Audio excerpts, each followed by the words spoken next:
Querido Pai amigo, estamos aqui para agradecer. Agradecer pelo nosso corpo perfeito, agradecer pela família que temos, agradecer por todas as situações que nos são colocadas a cada dia, agradecer por cada manhã que se inicia, por cada dia que se finda, agradecer por estarmos sempre em evolução, por estarmos sempre embebidos no amor de Deus, no planejamento mais sábio e mais amoroso que seria possível existir.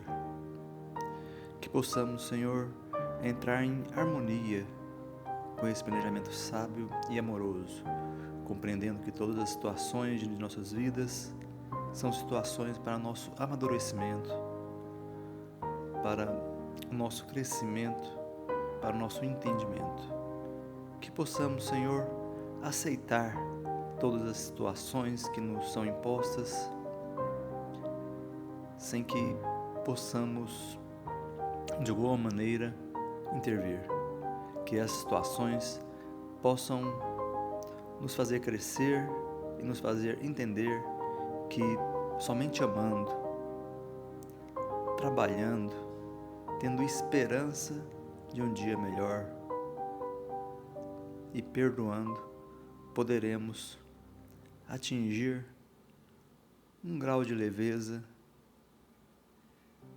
e de entendimento que possa combater nossas angústias e nossas ansiedades, porque com esse entendimento entenderemos que sempre Deus está nos auxiliando em todos os momentos de nossas vidas. Obrigado por tudo, Senhor.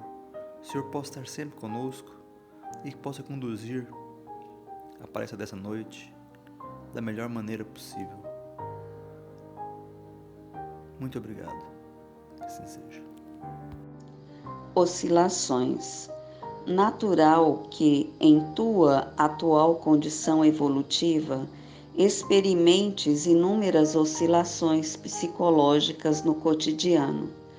Pode ser que, em um único dia, alternes estados emocionais completamente contraditórios. Acontece que ainda é suscetível de sofrer diversificadas influências no mundo em que vives, entrando facilmente em sintonia com as de natureza positiva ou negativa. E além do mais, o espírito é vasto campo de batalha, na qual o ontem e o hoje estão em permanente confronto com o homem velho, não querendo ceder espaço ao homem novo. Então, não te entristeças quando te percebas em estado de abatimento moral ou de descrença, como quem esteja prestes a desistir de si mesmo. Quando tais confrontos se intensificam em ti, é sinal de que alguma mudança para melhor esteja para acontecer em teu mundo interior. Somente não encontra resistência para crescer quem se contenta em continuar do tamanho que sempre foi. Tudo que tende a subir necessita vencer a lei da gravidade, essa lei que rege os fenômenos físicos, metaforicamente também é determinante nos fenômenos de ordem moral. Não te esqueças de que, quase sempre, a árvore que mais chama a atenção do machado na floresta é a que se destaca das demais árvores. Nas oscilações do pêndulo do relógio, o tempo avança e os ponteiros, em sua função de marcar os minutos, as horas e de anunciar a chegada de um novo dia, nunca se detêm. Do livro Hora de Transição, Carlos Bacelli, pelo irmão José. Olá pessoal, boa noite. Hoje nós vamos falar sobre um tema de extrema relevância que tem sido tratado no mundo moderno de maneira muito intensa, mas talvez as bases, a solidez desse tema ainda não tenha sido debatido, discutido da maneira intensa e espiritual, a qual um outro mestre francês, Leon Denis, também nos traz com muita clareza em várias de suas obras, mas especialmente na obra Depois da Morte. Ele dedica um capítulo, um trecho de extrema importância nessa obra, para falar sobre educação. E as noções de Leon Denis a respeito do assunto são de extrema grandeza e de importância que nós levemos e reflitamos em nossos lares, exatamente pelo fato de que ele mesmo foi um exemplo clássico daquele ser que se educou de forma autodidática, mas também recebendo dos mestres que teve na vida toda a orientação, o amparo e a fortaleza necessária, procurando entender aquilo que era efetivamente importante para o espírito e aquilo que iria prevalecer, não apenas para esse mundo, mas obviamente para toda a eternidade. Então, vamos fazer essa análise exatamente do capítulo 54 do livro Depois da Morte, em que Leon Denis descreve vários elementos, e aqui, quando ele já vai fazendo na reta final, né, no caso é a última parte da obra, em que ele vai fazer exatamente uma análise do caminho reto, de elementos que vão nos colocar nessa etapa de crescimento e transição para tornarmos-nos espíritos melhores a cada vez. Então, no capítulo 54, ele tece considerações sobre educação, as quais nós vamos fazer breves comentários aqui nessa noite. Vai começar pelo título, né? A educação. Nós já vemos outros espíritos reforçarem isso. Emmanuel, por exemplo, na frase famosíssima, amai-vos e instruí-vos, aquela que nos remete exatamente à ideia de que se o cumprimento do amor já vem desde a implantação do Evangelho como sendo o grande caminho, o grande guia, o grande trajeto a ser seguido no âmbito do amor, essa inclusão de instruí-vos, obviamente, contempla não só no aspecto técnico de instrução sobre as questões do mundo, instruções de caderno, instruções de livros, mas também de instruirmos-nos a respeito das verdades espirituais, reconhecermos-nos, observarmos-nos e fazermos aquilo que Santo Agostinho já menciona nas questões 927 e seguintes do Livro dos Espíritos, quando nos conclama a analisarmos-nos, a instruirmos-nos a respeito de nós mesmos, conhecendo os nossos defeitos, nossas virtudes e procurando transformarmos-nos assim em um ser cada vez mais consciente. Não é inteligente, é na verdade consciente. O inteligente, ao qual nós mencionamos muitas vezes, não é a inteligência do mundo moderno, né? A inteligência, como se diz, daquele que reconhece todas as matérias, as disciplinas, sabe fazer contas, conhece todos os detalhes das matérias humanas. Essas, por certo, são importantes, sim, conhecê-las, estudá-las, apenas para que também tenhamos condição de reproduzir e levar adiante novos conhecimentos, ensinar as pessoas e transformar o mundo de alguma forma. Mas muito mais do que isso, como diz Kardec, já foi tratado aqui também, nesse espaço em outro momento, a missão do homem inteligente não se trata apenas sob essa ótica da inteligência costumeira que a gente está habituado aos livros. E aqui, nesse caso, Leon Denis faz uma ampla acepção da palavra educação, com exatamente essa referência da instrução que Emmanuel, sem dúvida alguma, nos convida quando nos conclama, então, a instruirmos também para que o caminho do amor seja pavimentado de forma consciente, lúcida e não apenas com um volume de informações sem saber aplicá-las. Diz-nos então Leon Denis: é pela educação que as gerações se transformam e aperfeiçoam. Para uma sociedade nova, é necessário homens novos. Por isso, a educação desde a infância é de importância capital. Então, isso que é obviamente falado, que nós já sabemos, lembrando que essa obra aqui foi escrita por Leon Denis. Então, embora pareça extremamente atualizada, foi escrita já no início, né, na verdade, do século passado, para que nós possamos pensar e refletir sobre a grandeza dessa obra nesse instante. Não basta ensinar à criança os elementos da ciência. Então vejamos aqui a informação que Leon Denis já nos traz. Não é preciso, não é suficiente entregar a ela todos os saberes das obras que o mundo oferece. Saber fazer todas as contas, conhecer todos os ambientes de geografia, saber tratar ou falar no âmbito da física, da química, da zoologia. A isso, obviamente, tem o seu espaço tem a sua maneira de operar no mundo as transformações e fazer, por certo, os melhores caminhos. Mas vejam que Leon Denis aqui é muito claro quando diz que não basta, não é só isso que precisa ser oferecido às crianças. Aprender a governar-se, a conduzir-se como ser consciente e racional é tão necessário como saber ler, escrever e contar. É entrar na vida armado não só para a luta material, mas principalmente para a luta moral. Então aqui é o nosso exemplo, não é? Quando ele diz que, obviamente, conduzir-se como ser consciente e racional, percebam que aqui ele dá a mesma importância de saber ler, escrever, fazer contas e assim por diante. Então esse autoconhecimento, cada vez mais mostrar, especialmente para as crianças, nós pais muitas das vezes dizemos aos filhos, você é egoísta, você é isso, já criamos rótulos sobre eles mesmos e terminamos construindo mesmo, solidificando muitas vezes defeitos aos quais eles estão aqui para exatamente não terem mais. Ou pelo menos burilarem o diamante, por assim dizer. Sob essa ótica, quando nós começamos a fazer as crianças perceberem quando elas estão sendo egoístas, quando elas estão sendo malévolas, isso tem muito mais significado do que simplesmente dizer a elas o que são ou como deveriam se portar. E isso, obviamente, passa por todo um aspecto de entendimentos novos na área de evangelização, de conhecimento de psicologia infantil, o que demanda, obviamente, estudo por parte dos pais, compreensão, cursos, entendimentos. E vejamos que aqui falamos da relação pai e filho, mas isso se expressa, obviamente, em qualquer situação. Nas nossas relações interpessoais, com quaisquer pessoas, na imaturidade de nossos pensamentos, de nossas reações. Muitas vezes são as terapias, são os estudos, são os processos de autoanálise é que nos fazem modificar, compreendermos, perdoarmos-nos e educarmos-nos nesse sentido. É nisso em que menos se tem cuidado. Presta-se mais atenção em desenvolver as faculdades e os lados brilhantes da criança do que as suas virtudes.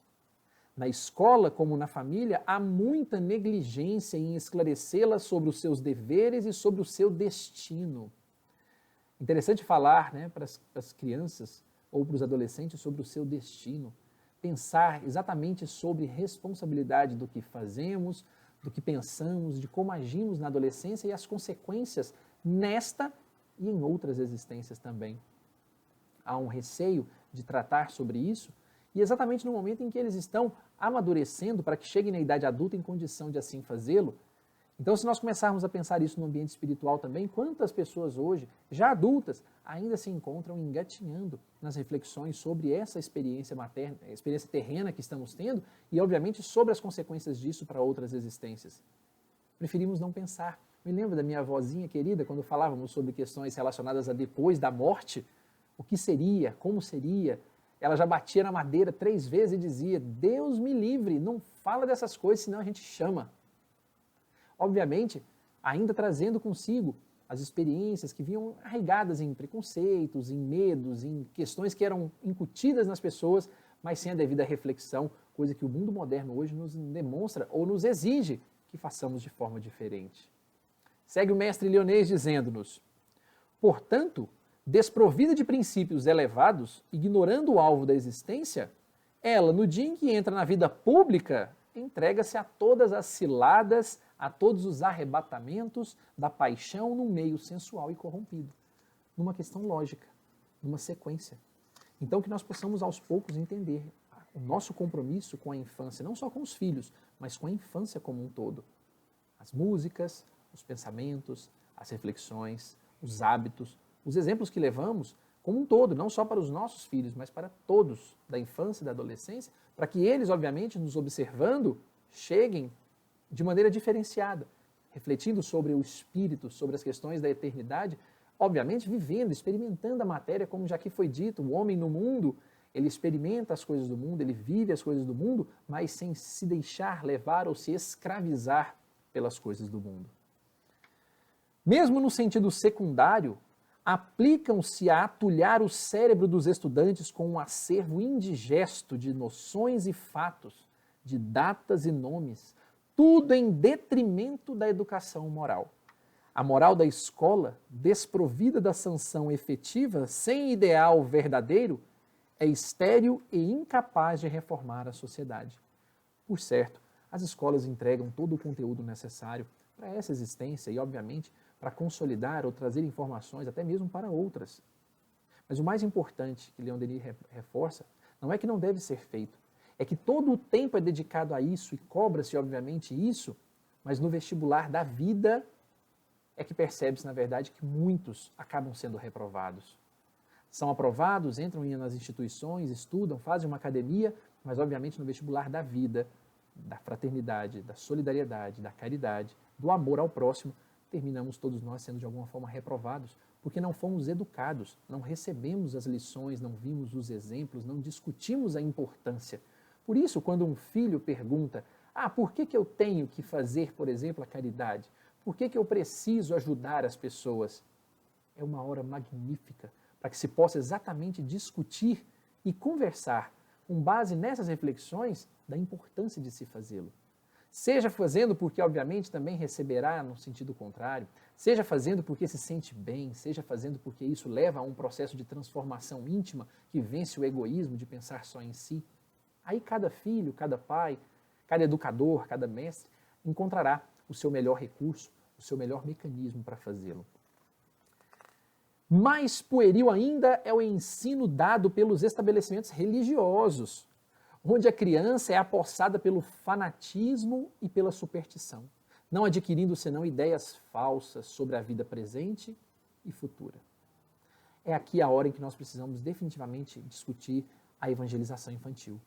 Entender, obviamente, o propósito da evangelização como um mecanismo de autoconhecimento, de sensibilidade para as questões da vida, não apenas incutindo medos, preconceitos e, como diz, superstições nas crianças, mas, do contrário, elaborando já ali o germe da pequena semente que há de se tornar adulta, madura, em condições, então, de auxiliar esse mundo de uma maneira muito clara, muito lúcida, sem, obviamente, os medos, os receios e as falsas informações, como, por exemplo, já vimos tanto que o mundo vai acabar se você fizer isso, né? O mundo vai ter... O mundo não vai acabar, nós já vimos isso, quantos aqui, inclusive, falam, né? Eu gosto sempre de lembrar de Valdo Franco, que diz que já passou por dezenas de fins do mundo e sobreviveu a todos eles. Nessa ideia, nesse sentimento, nós podemos ensinar aos nossos filhos que sempre haverá processos de transformação, como o que estamos vivendo agora. Muitos dos encarnados estão vendo um processo de transformação palpável, por assim dizer, no meio dessa pandemia. Mas sem criar ou construir, na verdade, significados de punição e castigo, como se Deus estivesse castigando o mundo. Mas, do contrário, mostrando que isso faz parte de um processo de educação. Não a educação que nós falamos das escolas, mas a educação moral do ser, onde ele passa a pensar mais sobre fraternidade, sobre auxílio, sobre amparo, sobre compaixão, sobre acolhimento, para que nós não sejamos, mais uma vez, reprovados, né, no vestibular da vida nesse sentido. Uma boa educação é raras vezes obra de um mestre. Para despertar na criança as primeiras aspirações ao bem, para corrigir um caráter difícil, é preciso, às vezes, a perseverança, a firmeza, uma ternura que somente um coração de pai ou de uma mãe pode ser suscetível. Se os pais não conseguem corrigir os filhos, como é que poderia fazê-lo o mestre, que tem um grande número de discípulos a dirigir? Aqui a discussão mais moderna impossível de que a escola, com um professor, 2 professores, com aquela multidão de alunos, não tem condição de trazer esses elementos que, obviamente, nós vemos lá no Livro dos Espíritos, em laços de família, é responsabilidade daqueles que convivem de forma mais próxima. É uma necessidade que não pode ser abandonada, deve ser assumida. E nesse assumir, muitas vezes não são os pais biológicos, são aqueles que estão próximos também, que acabam assumindo a tarefa de auxiliar e amparar aqueles que estão sozinhos ou que caminham sem esse auxílio desse mestre paterno ou materno, no caso. Essa tarefa, entretanto, não é tão difícil quanto se pensa, pois não exige uma ciência profunda. Aqui está o detalhe. Se nós não somos capazes de ensinar a física mais profunda, porque falta-nos, claro, a maioria de nós, salvo exceção aqueles estudantes da área, falta-nos o conhecimento prático e teórico a respeito do assunto, aqui a verdadeira educação que deve ser somada a essa outra técnica, essa nós temos condição. Vejamos por quê. Pequenos e grandes podem preenchê-la, desde que se compenetrem do alvo elevado e das consequências da educação. Sobretudo, é preciso nos lembrarmos de que esses espíritos vêm coabitar conosco para que os ajudemos a vencer os seus defeitos e os preparemos para os deveres da vida. Com o matrimônio, aceitamos a missão de os dirigir. Cumpramo-la, pois, com amor, mas com amor isento de fraqueza, porque a afeição demasiada está cheia de perigos. Quantas vezes já ouvimos falar que muitas vezes damos presentes às crianças, mimamos demais os filhos, entregamos tudo à nova geração e, claro, uma geração que recebe tudo muito fácil se acomoda muito fácil também. Então aqui o convite de Leon Denis nesse caso é para que nós possamos assumir a ideia de que estamos aqui para auxiliar e amparar, não só os que Deus nos oferece, nos oferta como filhos, mas obviamente todos aqueles com quem caminhamos e temos condição de dar um bom exemplo, sermos na verdade uma espécie de guia, fazendo como no Evangelho segundo o Espiritismo, a poda da árvore que corta aqueles galhos frágeis, ou obviamente a erva daninha, e permite que o galho maior cresça e os galhos firmes também frutifiquem, né, e produzam, na verdade, os frutos necessários. Não lhe devemos dar muitas alegrias, pois é necessário habituá-la desde logo à desilusão, para que possa compreender que a vida terrestre é árdua e que não deve contar senão consigo mesma, com seu trabalho, único meio de obter a sua independência e dignidade. Muitas vezes os pais não querem dar aos filhos ou não querem que os filhos tenham a vida que tiveram. Talvez isso seja um grande engano, porque no final das contas, a vida que os pais tiveram foi exatamente o que os tornou o que são hoje. Cheios de defeitos, mas também cheios de virtudes consolidadas de acordo com exatamente as experiências duras que tiveram e agora têm a condição de ensinar aos filhos. Não dar a eles isso e privá-los, suprimir todo tipo de descontentamento, de desilusão, é entregar-lhes um paraíso, mas um falso paraíso, porque uma hora ou outra ele se desfaz, ele se derruba e, obviamente, se nós não tivermos preparado cada uma dessas crianças, e isso é o processo pedagógico de Deus, que certamente, quando nós pedimos algo muito grande, se eu peço, por exemplo, de forma consciente, Senhor, me manda dinheiro, certamente Deus não vai derramar sobre nós uma chuva de notas, mas vai nos operacionalizar a chance de termos um trabalho que nos leve a tanto. Se nós pedimos, por exemplo, conforto, Senhor, manda conforto, certamente Deus vai nos dar as condições para que nós possamos adquiri-las pelo nosso esforço e o nosso mérito. Claro que muitas vezes as pessoas podem dizer, mas é aquela pessoa que parece que tem tudo muito fácil na vida. É a prova e a experiência dela de, nesse caso, nessa existência, ter então a chance de saber bem usar os recursos que lhe foram oferecidos. Então Deus não oferece o presente pronto, Ele nos dá os recursos. Senhor, me dá paciência. Deus não vai me fazer acordar no dia seguinte paciente, mas do contrário, vai mandar para o meu lado as pessoas, as situações que mais vão me espezinhar, que mais vão testar. Ou seja, o mecanismo divino vai exatamente ao encontro, né? Leon Denis vai ao encontro do mecanismo divino ao dizer-nos para não suprimirmos daqueles que conosco caminham os dissabores, as desilusões, porque isso vai, obviamente, consolidar ou fazê-lo despertar para as suas próprias fortalezas, né? No sentido de transformar-se. Não tentemos desviar dela, no caso das crianças ou daqueles que estão sob nosso alvo de educação, a ação das leis eternas. É uma espécie de anestesia, como já dissemos aqui. Anestesiar num paraíso, no primeiro dissabor, vem a situação dura. Vejamos o filho pródigo, não o filho que foi, mas o irmão mais velho, o que lá estava. O que parece que estava o tempo todo na bonança, recebendo do pai tudo o que devia, tudo o que podia, nunca saiu de perto, fez tudo ali perto. Quando o filho mais novo volta e recebe um prêmio, aquele filho que estava caminhando em tese no paraíso, mostra sua verdadeira faceta. Mostra-se orgulhoso, mostra-se vaidoso, mostra que ainda estava longe de descobrir o real sentido da existência, porque teve, então, provavelmente tudo ao seu lado, sem ter se esforçado como o outro nas dificuldades da vida. Há obstáculos no caminho de cada um de nós, só o critério ensina a removê-los. Não confieis vossos filhos a outrem, desde que não seja isso absolutamente coagidos. A educação não deve ser mercenária. Que importa a uma ama que tal criança falhe ou caminhe antes da outra? Mas que alegria para uma mãe ver o seu querubim dar os primeiros passos. Então aqui, Leon Denis mostra que quando assumimos o zelo com alguém, seja ele biológico ou não, que não percamos essa oportunidade, que não joguemos fora, mas do contrário, nos entreguemos de verdade. Não transfiramos nossas responsabilidades a ninguém. E se sentirmos que nossa responsabilidade é inclusive com aqueles que estão conosco, caminhando, mas que não são os filhos, mas sentimos no coração o desejo de educá-los de alguma forma, que também não abramos mão. Isso provavelmente estava no nosso planejamento, na programação espiritual, para a qual devemos nos esforçar por fazê-lo. Nenhuma fadiga, nenhum trabalho detém uma mãe ou um pai. Ama. Procedei da mesma forma para com a alma dos vossos filhos. Tende ainda mais solicitude para com essa do que pelo corpo. Ou seja, eu gosto muito de falar às pessoas no dia do aniversário dela, né? Parabéns para você, felicidades. Mas a felicidade não aquela felicidade, como mal costumeiramente se entende, de momentos de alegria só. Isso que também venha. Mas felicidade no sentido como traz-se no Livro dos Espíritos a informação de que aprender a possuir e a viver com o necessário, ter paz de consciência e fé no futuro, são os 3 elementos, os pilares básicos de uma felicidade que é perene, que não depende de momento. Ela está no momento da angústia e no momento da alegria.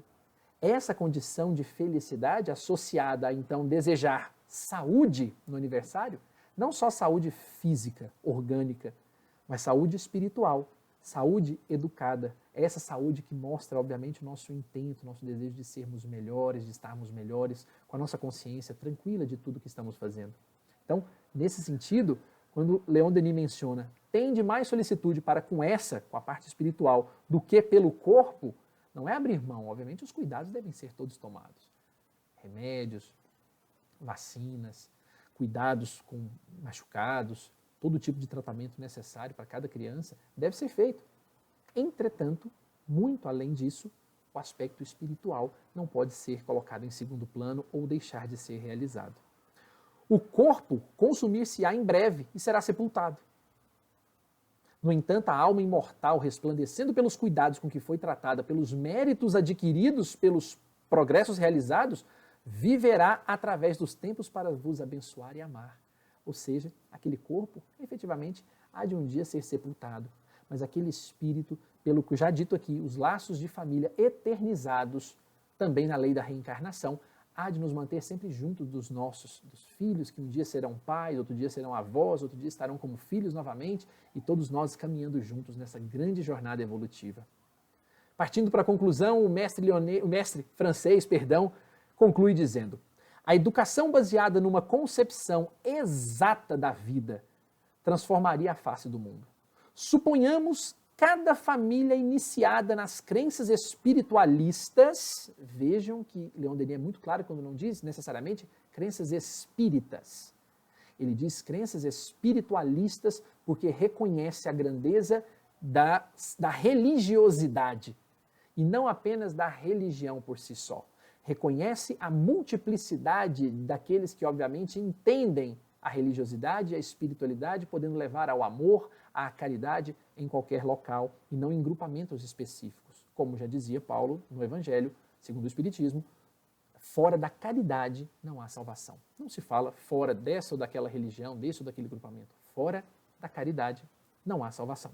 Então, suponhamos cada família iniciada nas crenças espiritualistas, sancionadas pelos fatos e incutindo-as aos filhos ao mesmo tempo que a escola laica lhes ensinasse os princípios da ciência e as maravilhas do universo.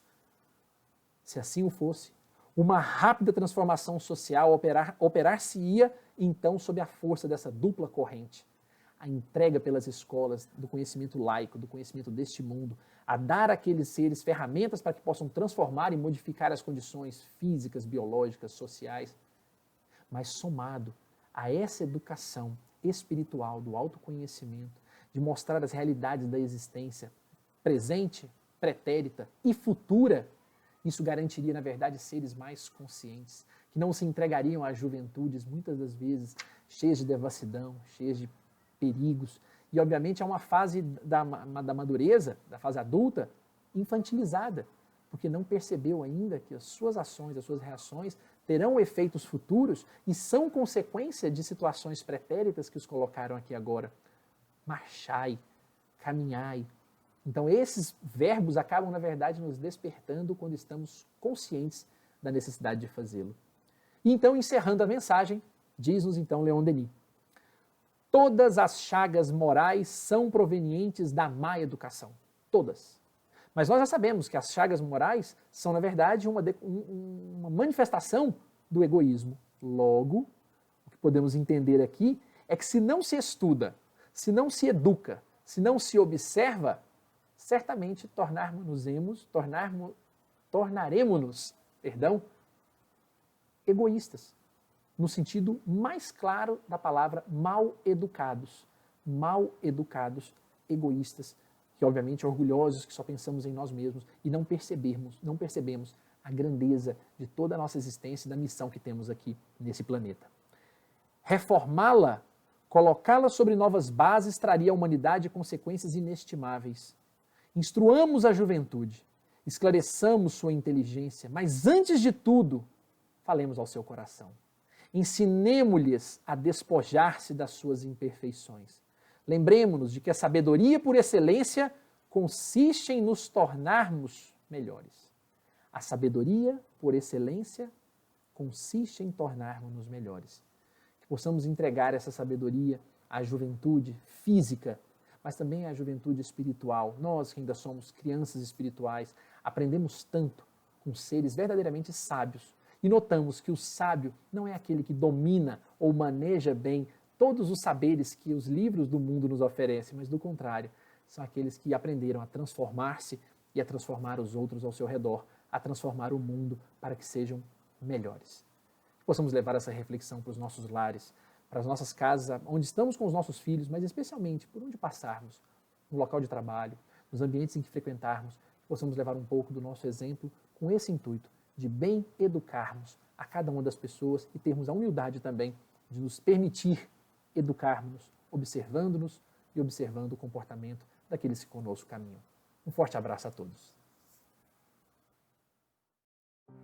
Queridos irmãos, vamos todos agora fechar os nossos olhos e na câmara secreta do nosso íntimo elevarmos o pensamento até Deus, onde encontraremos a paz e a tranquilidade para as nossas almas.